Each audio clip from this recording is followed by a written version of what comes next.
The house on Apache Ridge Place was ablaze with lights, making it appear there was a festive party taking place within the swanky neighborhood, as opposed to the dramatic tale Detective Alyssa Wyatt knew was unfolding inside.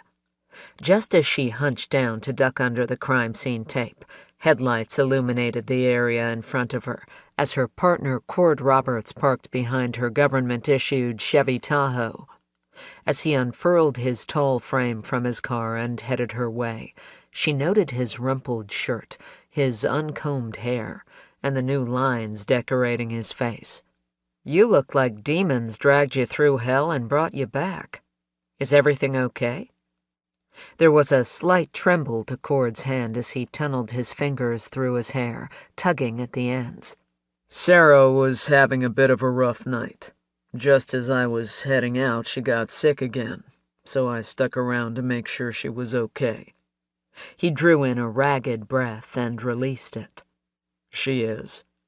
In May, in the midst of a particularly heinous case, they'd learned his wife was pregnant with twins, and last month they'd had quite the scare when the doctor couldn't detect one's heartbeat, only to have it reappear, weak but present.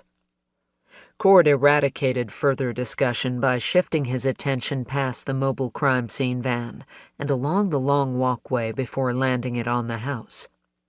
"Why don't you give me the condensed version of what happened here?" Trying not to be too alarmed, Alyssa studied her partner's profile before she finally accepted the dismissal for what it was.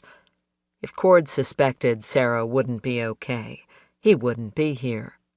"All I know for sure is that Grace Burgess is the one who called dispatch after she discovered her brother and sister-in-law, Gabriel and Lydia Kensington, dead, and their daughter, Addis, and Addis's best friend, Emerson Childress, missing."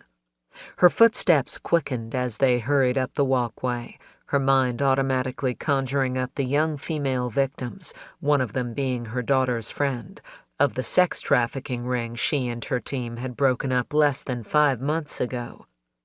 Before stepping through the doorway, in an effort to brace herself for what she knew she was about to encounter, Alyssa inhaled deeply through her nose, knowing it could be hours before she'd be able to breathe the fresh outside air again.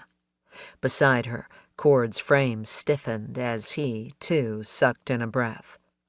Once inside, vomit mixed with the tangy, metallic odor of blood and death permeated every molecule of space around them, and Alyssa had to suppress the impulse to cover her nose and mouth to combat the overwhelming stench.